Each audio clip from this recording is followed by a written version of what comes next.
dentro do tema de registro de incorporação imobiliária e sua importância, para quem veio acompanhando com a gente aí nas últimas aulas, né, a gente falou sobre tudo que acontece dentro do registro de incorporação imobiliária. São vários itens, várias coisas que acontecem e que a gente tem que ficar ligado em cada uma delas, tá? Então hoje, apesar da gente estar voltando hoje, né, às lives, ao vivo aqui, e lembrando também que esse material ele vai ficar gravado, ele vai ficar disponível lá na nossa plataforma. E se você quiser ter acesso ao conteúdo gravado, você vai ver que está aqui embaixo, ó, Fale Comigo. Esse QR Code aí você aponta para a tela e você vai falar direto comigo, tá? Tá direto no meu WhatsApp esse contato aí. Aproveitando também, essa aula é gratuita. Ela aqui disponível no dia e na hora que a gente disponibiliza o conteúdo, ela é gratuita. Mas se você quiser rever, você precisa estar dentro da plataforma e junto com essa estarão lá mais 29 aulas de outros assuntos tantos que a gente já falou, tá bom? Então, se quiser saber mais, aponta o celular aí, se não der tempo agora, faça isso depois. Manda uma mensagem para mim, eu vou ter o prazer de te atender e a gente vai poder conversar e colocar você dentro da nossa plataforma para poder ver aí os outros materiais, né, que a gente já trabalhou. Se você também tiver aí interessado nesse tema de incorporação imobiliária, se você tiver amigos que são do mercado imobiliário, se você quiser compartilhar com eles esse vídeo também, encaminha para eles, para que eles possam aí ter acesso também a um conteúdo dedicado a esse segmento e que a gente possa também contribuir, né, com a história, a jornada e o desenvolvimento desses incorporadores, tá bom? Bom, eu vou tirar o fone porque ele está me incomodando um pouco. Eu acredito que eu não vou precisar, mas se caso eu precisar eu coloco de volta. Vamos lá. Então, tocando o assunto aí, registro de incorporação imobiliária, e o tema de hoje é minuta de convenção de condomínio. O que é uma convenção de condomínio? Na definição legal, a função da convenção do condomínio é um documento que estabelece as regras, direitos e deveres dos condôminos, bem como a organização e administração do condomínio. Quem mora em condomínio, né, já está meio que habituado a essa questão da convenção do condomínio. Já passou por esse processo de ter que olhar para os horários do condomínio, ter que olhar para as regras do condomínio, ter que olhar para o que você pode, para o que você não pode, ter que olhar para a estrutura toda do condomínio, tá? Diferenças entre convenção de condomínio e regulamento interno. A convenção, ela é um documento mais abrangente e de natureza legal, ou seja, é aquele documento que vai para o cartório, que é registrado em nome do condomínio. O condomínio, lembrando, ele é uma entidade empresarial, ele tem um CNPJ, né? Ele é uma entidade jurídica, né? Esse é o termo correto, é empresarial. E esse documento, convenção de condomínio, ele é a forma legal de registrar os direitos e deveres dos proprietários daquele condomínio, tá bom? Enquanto o regulamento interno, ele complementa as regras estabelecidas na convenção, tratando de questões mais operacionais e cotidianas do condomínio. Então, pensando em regulamento interno, ele é um documento mais detalhado. Pensando em convenção de condomínio, ele é um documento um pouco mais amplo. Ah, mas me dá uma diferença. Um exemplo, vou pegar o exemplo porque eu moro em condomínio. Tem uma regra lá que diz o seguinte, que eu posso levar visitantes, alguém que venha visitar na minha casa, ou né, onde eu moro, para usufruir da piscina. Tem essa regra lá na convenção de condomínio. Só que quando você vai no regulamento interno, o regulamento interno ele fala o seguinte: você pode levar um visitante para usar a piscina, desde que este visitante ele esteja acompanhado e que sua presença não traga nenhum tipo de prejuízo, dano ou venha intimidar qualquer pessoa que seja moradora do condomínio e que atrapalhe a estada dele naquele momento. Então, sim, você pode levar. Então, na convenção estabelece que sim, é possível, no nosso caso, você levar um visitante, mas no regulamento interno ele dá lá as condições. Você pode levar desde que, e aí tem lá uma série de questões, tá? Detalhando e ampliando um pouco mais sobre o que é a convenção de condomínio. A convenção de condomínio é baseada na Lei 4591 de 1964, que é a nossa lei, é a Bíblia do incorporador. Essa lei, inclusive, ela já sofreu alterações e a gente tem que ficar de olho nela o tempo todo, mas ela ainda é a mãe de todos, tá? Que também é conhecida como a Lei do Condomínio Edilício. Essa lei estabelece as normas gerais sobre o condomínio em edificações e institui o condomínio edilício, que é o tipo de condomínio utilizado em prédios residenciais e comerciais, onde cada unidade autônoma pertence a uma propriedade individual, mas a áreas de uso comum compartilhadas por todos os condôminos. Isso aqui a gente está explicando o que é um condomínio, tá? Além da lei do condomínio edilício, a convenção de condomínio também pode ser regulamentada pelo Código Civil Brasileiro, que trata das relações civis e estabelece os direitos e deveres dos condôminos. Ambas as leis fornecem as bases legais para a elaboração, registro e aplicação da Convenção de Condomínio no Brasil. Eu queria acrescentar aqui, eu acabei não colocando no texto, mas também tem uma outra questão que é importante aqui, que é o seguinte. Ao se elaborar uma convenção de condomínio, aquele profissional que é responsável pela elaboração dessa convenção, ele tem que também olhar a legislação municipal. E aí eu vou dar um exemplo em relação a isso. No caso da legislação municipal, vou pegar como exemplo aqui a minha cidade, tá? Na minha cidade, que tem uma legislação parecida com São Paulo, eu sou de Santo André, para quem não sabe, tem um regramento com relação à emissão de ruídos. Então, de acordo com o zoneamento da cidade, de acordo com o setor, enfim, para quem não souber o que é zoneamento, há setores da cidade em que você pode ter uma emissão de ruído maior e há setores em que há uma limitação e essa emissão de ruído tem que ser menor, tá? Vamos pegar como exemplo uma área estritamente residencial. Numa área restritamente residencial, geralmente são as áreas que têm aí a maior restrição para a emissão de ruídos. Dado que essas áreas têm essa restrição de emissão de ruídos, a maioria das cidades, e isso inclui a nossa aqui, diz que durante o dia você pode emitir um ruído tal que lá na fonte, no receptor, não na fonte emissora, lá no receptor não pode ultrapassar 60 decibéis. E o noturno, 55 decibéis. O que isso quer dizer? Quer dizer que se eu estou dentro da minha casa, e para quem me conhece sabe que eu toco guitarra, que eu gosto de tocar guitarra. Então, se eu estou na minha casa tocando guitarra e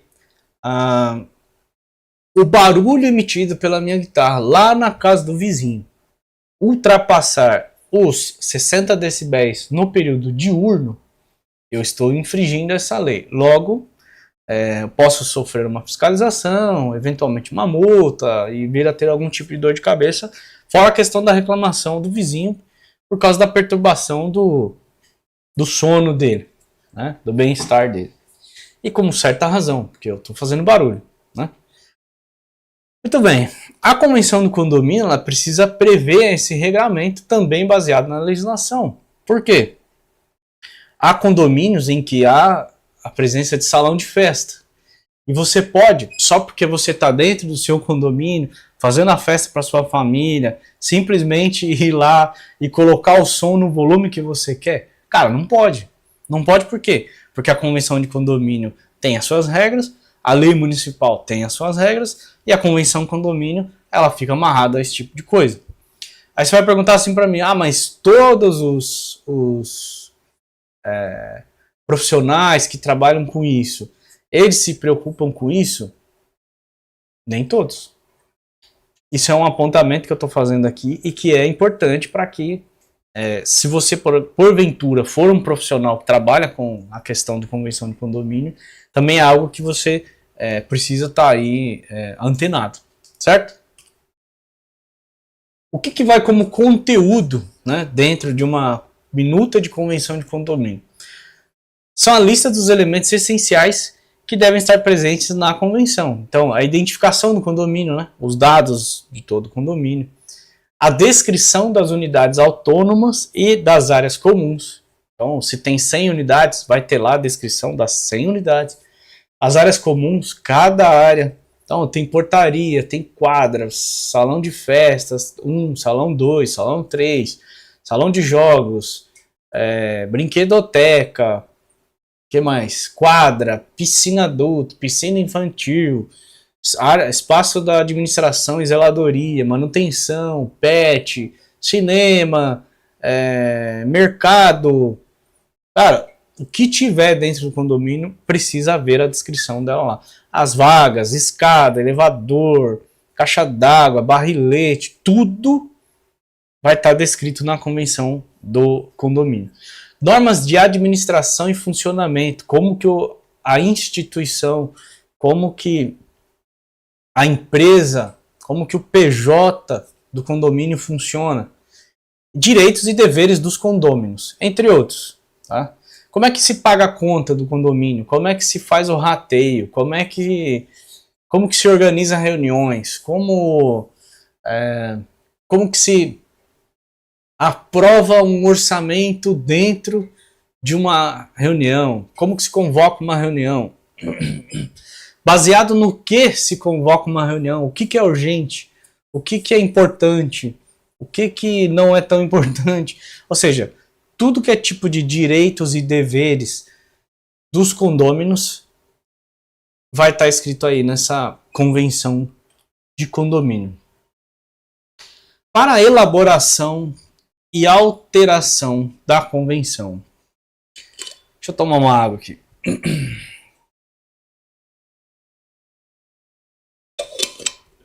Estou acompanhando alguns comentários aqui, tá bom? O processo de elaboração da convenção de condomínio, quando que ele acontece, inclusive? Ele acontece, por isso que ele está inserido aqui dentro da questão do registro de incorporação. Quando a gente vai fazer o registro de incorporação, parte dos documentos que precisam ser entregues ao cartório é justamente a convenção de condomínio. Então, é lá atrás, quando o empreendimento ainda é só papel, quando a gente está ali na fase de documentos, de aprovações e licenças e tudo que está interligado a isso, que já nasce a convenção de condomínio. Talvez algumas pessoas deixem para a elaboração da convenção mais próximo ali do momento de entrega, porém, as pessoas que trabalham dessa forma é porque não fizeram registro de incorporação no momento de lançamento ou no momento de início da obra, tá? Por regra, com base na lei 4591, a gente precisa ter a convenção de condomínio porque ela faz parte do checklist lá do registro da incorporação, tá? Então, o processo de elaboração da convenção de condomínio se faz necessário contratar um profissional habilitado e experiente para tal. Ricardo, qualquer um pode fazer? Não, cara, não cai nessa. Ah, mas ele é arquiteto, ele é engenheiro, ele é documentista, falou que é fácil fazer. Ele já fez? Já trabalhou em algum local que fez, ou que já teve contato com esse documento, sabe elaborar, sabe quais são as regras, quais são as normas, qual é a forma de descrição correta de cada coisa. Porque, cara, se não souber, não vai fazer o que não sabe. Contrata um profissional preparado e experiente para não deixar você passar nervoso, tá? Ele precisará receber o projeto arquitetônico preferencialmente aprovado para que não haja retrabalhos. E qual que é a importância disso daqui? Aqui na empresa, né, afinal eu estou transmitindo aqui do nosso escritório, né? A gente tem as duas empresas, né? A Ricardo Teodoro Arquitetura e o Incorpora Comigo. Então, aqui na empresa a gente atende algumas incorporadoras que os donos são teimosos. E por mais que a gente fale que ele vai ter retrabalho, ele acha que está ganhando tempo em preparar todo esse material antes do projeto aprovado. Para quem viu as aulas anteriores, em que a gente mostrou lá o quadro de áreas e viu que cada pedacinho do condomínio a gente tem que fracionar ele e os números eles são 0,8 casas decimais, quem viu que se a gente mexe uma vírgula no projeto, uma linha que seja, um ângulozinho, de modo que aquilo ali gere uma alteração de área construída, todo o cálculo do empreendimento inteiro muda. E é um zilhão de números. E aí, cara, você vai lá e manda pro profissional que vai desenvolver a minuta, porque ele vai desenvolver isso daqui, inclusive, em conjunto com a minuta do registro de incorporação, que vai ter toda a descrição lá do quadro de áreas, tal. Então, para quem viu essas aulas, viu que a quantidade de números que a gente tem que trabalhar é gigantesca. Mudou uns 10 centímetros na área construída, de modo que redistribuiu todas aquelas frações. Cara, você tem que voltar tudo. Dá uma trabalheira lascada. Então, a minha recomendação é que você siga o rito na sequência. Por quê? Além da questão do retrabalho, tem o estresse do profissional também, daquela sensação de trabalho perdido, tempo perdido, dinheiro desperdiçado. Então, quando a pessoa trabalha unicamente de uma vez só e do jeito certo, ela se sente mais produtiva, mais efetiva, o resultado dela vem melhor, ela vai se sentir mais bem remunerada com isso. E você também vai passar menos nervoso, porque fez a coisa com a informação correta. Pedir para que o profissional trabalhe, desenvolva um documento, dando para ele a informação errada, é pedir para dar ruim. Na entrega do empreendimento, o que é a entrega do empreendimento? Lá o evento de entrega das chaves, é aí que você vai entregar a convenção de condomínio? Sim e não. Na entrega da chave, você vai entregar uma pastinha ali pro seu cliente, com todos os documentos do empreendimento, e lá vai ter já uma cópia da minuta da convenção de condomínio, que foi registrada lá no registro de incorporação. Porém, a entrega e a passagem do bastão, se faz necessária uma convocação de assembleia que inclua todos os proprietários, aprovação por quórum específico e registro em cartório da primeira ata de entrega. Por quê? Porque é responsabilidade da incorporadora fazer a passagem de bastão e fazer a primeira reunião. É ela que tem que fazer a primeira assembleia, né? Até que os moradores se organizem, entendam como é que funciona um condomínio e tudo mais, até que em muitas das vezes, a grande maioria das incorporadoras entrega o empreendimento já como administradora contratada, e aí os moradores decidem se vão continuar ou não com essa prestadora de serviços, ou se eles vão trocar, enfim. Mas geralmente já se entrega também com essa empresa, ou há casos, empreendimentos menores.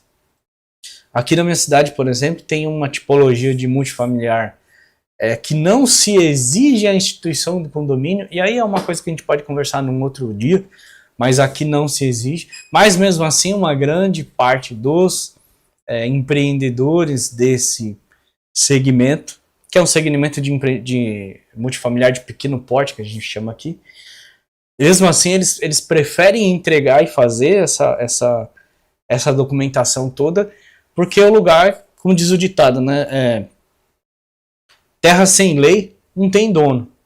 Então fica aquela bagunça que todo mundo acha que e fica aquele deixa que eu deixo, e vira bagunça generalizada porque não tem regra. Porém, mesmo nesse tipo específico, quando eles fazem esse tipo de empreendimento, por não se instituir a entidade condomínio quanto PJ, né, que é o que a gente tem como benefício aqui, e acho que é só aqui, porque eu não tenho registro em nenhum outro lugar que tenha isso, nesses casos não se faz necessária a contratação de uma empresa de administração para entregar isso para os moradores, né? Mas, em vias gerais, né, quando é o condomínio convencional, que é o que todo mundo conhece, a gente precisa cumprir essa etapa de entrega, convocação da primeira assembleia e a passagem do bastão e entrega do empreendimento aos proprietários. Tá? Procedimentos para alterações na convenção. Uma vez que essa convenção foi entregue aos proprietários, eles podem avaliar e analisar e propor alterações, melhorias, seja lá como eles vão chamar isso. Como é que se faz isso? Essa regra, até a regra para alterações na convenção, já estará estabelecida na própria convenção. Então, por exemplo, foi colocado na convenção que não pode fazer barulho após as 10 da noite. Mas esse condomínio, sei lá por quê, decidiu que vai esticar o barulho até meia-noite. Como é que o condomínio vai decidir se pode ou não pode? A regra vai estar dentro da própria convenção. Vai se chamar uma assembleia. Lá nessa regra da convenção vai dizer se precisa que precisa que todos os proprietários, né, que seja por voto unânime a mudança de decisão, ou pode ir lá por 2/3, ou pode ir lá por 50+1, ou pode por quórum mínimo na segunda chamada de horário, por exemplo. É a convenção que vai dizer e os moradores vão acatar, né, conforme essa regra. O que a gente tem visto muito é que, em casos de mudanças drásticas dentro da convenção, sempre se opta por fazer por votação unânime. Ou seja, 100% dos proprietários têm que concordar com isso. E por quê? Justamente para que não haja questionamentos futuros. Então, de novo, né, pegando esse exemplo de que, sei lá, por alguma razão, se decidiram que vão fazer barulho entre 10 e meia-noite, mas tem um morador que não concorda, e ele é um cara que está aqui no Incorpora Comigo e ele sabe que existe legislação que obriga que às 10 da noite o nível de ruído reduza. Você acha que esse cara vai deixar quieto? Não vai deixar quieto. Ele vai usar o conhecimento dele para confrontar o que foi decidido nessa assembleia. Uma vez que a decisão foi tomada por unanimidade, ela é reversível, desde que seja por unanimidade de novo. Então, essa questão de decisões condominiais, desde que instituídas as regras e que todos os moradores sigam essas regras, né, é possível você caminhar aí dentro de um condomínio, guardadas as devidas proporções, né, sem ter aí grandes sustos, né. Sobre a questão do registro e da validade. O registro da convenção de condomínio ele é realizado para conferir validade legal ao documento e garantir sua eficácia perante os condôminos e terceiros. Por isso que ele é registrado já junto com o registro de incorporação, porque ele é uma regra interna do condomínio e que ninguém pode alegar ignorância, quem seja proprietário. A gente já viu, por exemplo, e vou pegar como exemplo onde eu moro mesmo, pessoas que são locatários, né? Locatário é o cara que aluga, né? Não é o locador. O cara que aluga, ele não ter recebido, ou se recebeu, não leu as regras do condomínio, e ele vai lá e começa a causar, seja na regra de entrada do portão de veículo, seja na regra de onde se entra veículo não entra pedestre, o cara vai lá e entra andando, seja na regra de não fazer barulho depois de um determinado horário, enfim, Isso já aconteceu. E aí, de quem se cobra, nesse caso? Se cobra do proprietário. Porque era a responsabilidade dele, uma vez que ele quis alugar essa unidade para alguém, era a responsabilidade dele ter informado o cidadão sobre as regras do condomínio. Às vezes ele até informou, mas o cara não deu atenção. O registro da convenção é para obrigar que todos sigam a regra. Mesmo que você alegue ignorância ou desconhecimento, uma vez que está registrado, isso é de domínio público. Você pode ir lá no cartório e pedir uma cópia. Ah, mas eu... Cara, é domínio público. A tramitação do documento não é público. Mas você acessar e fazer a leitura, sim. Então, não dá para alegar que você não conhece, né? Alegar ignorância só pelo simples fato de que você não recebeu uma cópia. Tá? A validade legal da convenção é importante exatamente perante os condôminos e terceiros, e sim, ela é vinculativa para todos os condôminos e pode ser invocada tanto para condôminos quanto para terceiros para garantir o cumprimento das regras do condomínio. É exatamente o exemplo que eu acabei de falar. Você não pode chegar num condomínio e achar que você vai fazer o que você quer. Cara, não vai. Né? Sobre os direitos e deveres dos condôminos. Também vai na minuta de convenção do condomínio a enumeração dos direitos e deveres dos condôminos estabelecidos na convenção. Eles são listados os direitos que os condôminos possuem, como participar das assembleias e utilizar as áreas comuns, bem como os deveres, como pagar as despesas condominiais e respeitar as regras estabelecidas. Vamos dar um exemplo que é sempre ponto de discussão. Eu moro num condomínio que tem piscina. Maravilha. E aí, tem algum tipo de vestiário próximo da piscina? Não tem. Até que o nosso condomínio lá fez uma reforma e fez um banheiro ali próximo da piscina, que atende como banheiro. Em tese, deveria servir como vestiário, mas ele é muito pequeno. Né? Basicamente, ali é o espaço para um vaso, um lavatório e acabou. Muito bem, a pessoa saiu da piscina, acabou de sair da piscina, mal se secou e já sai caminhando pelo condomínio, entra pelo hall de acesso, são 2 torres onde eu moro, pega o elevador, pega o hall do andar dele e entra dentro de casa tudo molhado. Isso dá discussões assim que eu já vi bem calorosas, né? No condomínio que eu moro, não tem uma regra que diga que a pessoa não pode sair molhada da piscina. A convenção de condomínio serve para ditar esse tipo de regra? Serve. Ao sair da piscina, primeiro você tem que se secar lá na borda da piscina mesmo. Mesmo que estiver chovendo, a regra diz que você tem que se secar. Dá um jeito. Desce pra garagem, seca lá e depois você pega o elevador seco, né? Você não vai molhar o condomínio inteiro. Mas por que essa chatice? Por exemplo, não é o caso do meu condomínio.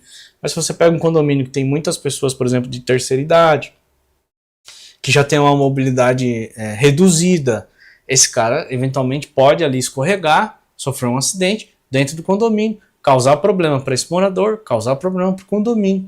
Então são cuidados que são pensados anteriormente, discutidos e aplicados ou não. Solução de conflitos, pegando o gancho do que a gente acabou de falar. São colocados lá mecanismos de resolução de conflitos, também previstos aí na convenção. Exemplo, né? Um vizinho brigou com o outro porque o cara ficou até tarde fazendo festa, fazendo barulho, causando ali no vizinho. E aí o cara, sei lá, saiu na mão com o outro, deu um soco na cara do outro. Como que o condomínio vai tratar essa questão? Outro caso polêmico, que esse é difícil. Briga de casal. Como é que trata essa situação? Né? Outro caso polêmico. Às vezes você, ouvindo de fora, parece que um adulto está espancando uma criança. Né? A gente sabe que tem muita criança escandalosa por aí. Mas você ouvindo de fora, você não está vendo. Você só ouve um ruído de alguém que parece estar sendo espancado. Então, como que você trata? Né? Até mesmo briga de irmãos, por exemplo, né? Às vezes, sei lá, dois adolescentes ali, 14, 15 anos, né? Moleque, com a testosterona lá na lua, um cata o outro ali e sai na porrada dos dois. Como que trata isso? Isso tem que estar previsto na resolução, aí nessa questão da resolução de conflitos, né? Você vai chamar a polícia, se você vai arrombar a porta e vai dar no peito do cara que está lá dentro, se vai chamar a segurança, se vai... Tem que estar lá, tá? Então, são métodos de resolução de conflitos como mediação, arbitragem e até judicialização, que podem ser previstos na convenção para resolver disputas entre condôminos ou entre condôminos e administração do condomínio. É possível alterar a convenção do condomínio? Sim, desde que seja em comum acordo com os proprietários por unanimidade ou em alguma regra prevista anteriormente na convenção. De novo, né? Não ficou legal essa regra de que a gente pode fazer barulho entre às 10 da noite e meia-noite e a gente quer voltar atrás e seguir a regra municipal de que o barulho é só até às 10 da noite. Pode mudar? Pode. Desde que se siga as regras do condomínio, tá bom? Meus caros, dentro do novo modelo aí que a gente adotou de lives desse ano, então eu pretendo fazer um material um pouco mais rápido, mais enxuto. Para quem estava no ano passado, provavelmente já percebeu que eu cortei aí algumas coisas, né? Justamente para a gente poder ser mais rápido e objetivo, a gente não ficar 2 horas em live como a gente ficava no ano passado, tá? Minha meta é ficar aí no máximo, aí, acredito, 1 hora, não mais do que isso, tá bom? Então, para quem tá no chat aí ao vivo comigo, eu vou colocar aqui, ó, dúvidas. Alguém quer fazer algum tipo de comentário com base no que a gente falou? Aqui, quem tiver no Instagram, você só vai conseguir ver o material lá no YouTube, tá? No Instagram, infelizmente, ó lá, vou mostrar aqui, ó. Para quem tava ó lá, na tela do computador, dava para enxergar, certo? Eu sei que tem um delay em relação ao que eu falo aqui e ao que chega aí na tela para vocês, tá? Mas, só para não deixar de falar, aqui tem os meus contatos, aqui tem a forma de você falar com a gente, tem lá o nosso Instagram, tanto do Incorpora Comigo, quanto da Ricardo Teodoro Arquitetura. Não pode esquecer de curtir, não pode esquecer de comentar, não pode esquecer de se inscrever, é muito importante, tá? Para que esse canal cresça, né? A gente começou esse trabalho no ano passado. Em breve também eu vou falar um pouco dos números que eu tenho acompanhado aqui dentro do Incorpora Comigo. Todos os incorporadores que têm me procurado e falado sobre o que eles têm feito com relação a produção de empreendimentos, os locais, os custos, VGV. Eu tenho registrado isso, né, com todo mundo que eu conversei. A gente tem aí um grupo de cerca de 70 pessoas que participam de um WhatsApp junto com a gente. Se você me mandar aí uma mensagem, eu vou incluir você dentro desse grupo de WhatsApp, tá? E você vai poder participar desse networking ativo, que é o segundo pilar que a gente já fala, tá bom? E eu vou anunciar em breve, mas assim, o que eu já posso falar de imediato é que essa galera já produziu mais de bilhão, com B, em 2023. Quando eu falo produziu, não quer dizer que colocou esse dinheiro todo no bolso, mas gerou isso tudo em negócio. E quanto negócio gerado, é claro que isso vai levar aí 3, 4, às vezes, em alguns casos 5 anos, para essa galera colocar esse dinheiro no bolso. Mas eu fiquei feliz em saber que se gerou cerca de mais de 1 bi, quase 2, se eu não estiver enganado, mas eu vou mostrar mais adiante. Bilhões de reais de pessoas que estão aqui junto com a gente, no Incorpora Comigo, e que passaram para nós ali o que elas fizeram no ano passado, e que de alguma maneira a gente pôde participar e a gente pôde aí levar conhecimento, a gente pôde levar network, a gente pôde levar acesso e a gente pôde levar o crédito para que essas pessoas pudessem desenvolver os seus empreendimentos, tá bom? Bom, e aí, tem dúvidas? Não tem dúvidas? Dou-lhe uma, ou eu expliquei de uma maneira muito simples que todo mundo entendeu, ou ninguém entendeu nada. Bom, de qualquer forma, se quiserem deixar os comentários aí depois no vídeo, ele vai ficar no ar por um tempo. Dentro desse novo modelo que a gente está trabalhando, ele não vai ficar disponível, tá? Provavelmente em 24 horas, ou seja, amanhã até mais ou menos 8 da noite, eu devo tirar ele do ar, tá? Então vai ter tempo aí para revisar, mas amanhã à noite ele sai do ar. Beleza, meus caros? Então, mais uma vez, obrigado por vocês terem vindo até aqui. Obrigado aí, obrigado aqui. Este ano nós traremos novidades, sim. Fiquem ligados aí, porque esse novo parceiro de crédito, que a gente assinou um contrato com eles agora em dezembro, eu estou bem animado.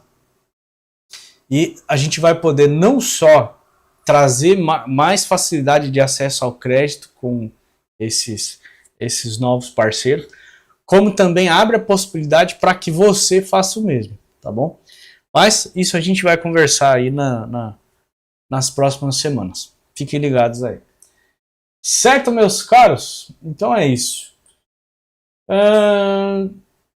Não consigo pronunciar. YGODZX estava ótimo, bem didático. Explicou bem, meu caro. Treinando e aprendendo. É isso aí, cara. Maravilha. Então, senhores, fiquem com Deus. Na próxima semana, quarta-feira, às 19 horas, provavelmente eu estarei num outro ambiente, estarei fora daqui de São Paulo, mas é lá que a gente vai, de lá que a gente vai fazer a nossa transmissão, tá bom? Entrou uma pergunta aqui do Dalton Eloy. Na construção de uma SPE, deixa eu ver que tem de construção de casas, já deve prever isso? Dalton, se você vai fazer um condomínio multifamiliar, sim. Por quê? Porque você precisa instituir o registro de incorporação para te gerar todas as vantagens e proteções que a gente sabe que o registro de incorporação tem. Provavelmente você não viu as outras aulas, né? Que a gente falou sobre a importância do registro de incorporação. Essa é a última aula e é o documento mais simples, né, de todo o processo. Mas sim, se você faz um conjunto de casas, que essas casas estão alocadas no mesmo lote, e eu soube de algumas cidades que, a exemplo de Santo André aqui, aqui a gente pode fazer pequenos predinhos de 8, 12, até 16 unidades. A gente já fez um projeto aqui com 20 unidades, que não se instituiu, ou não é obrigatório instituir o condomínio. Eu sei que tem alguns municípios que quando você faz ali 5, 6 casas, conjunto com 5, 6 casas, geminadas de repente, ele também dispensa. Principalmente o litoral aqui de São Paulo, eu já vi alguma coisa nesse sentido. Porém, quando a prefeitura dispensa, não quer dizer, cara, que você está dispensado realmente de fazer isso. Por quê? Pensa no patrimônio de afetação, no que ele é. Pensa no regime especial de tributação, no que ele é.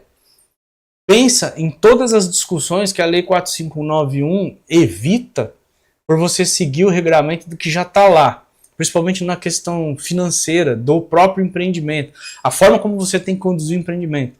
Então, eu consideraria, sim, o registro da incorporação, e que dentro do registro de incorporação, sim, você vai ter que fazer cumprir toda a cartilha do que está lá, se eu não me engano, é o artigo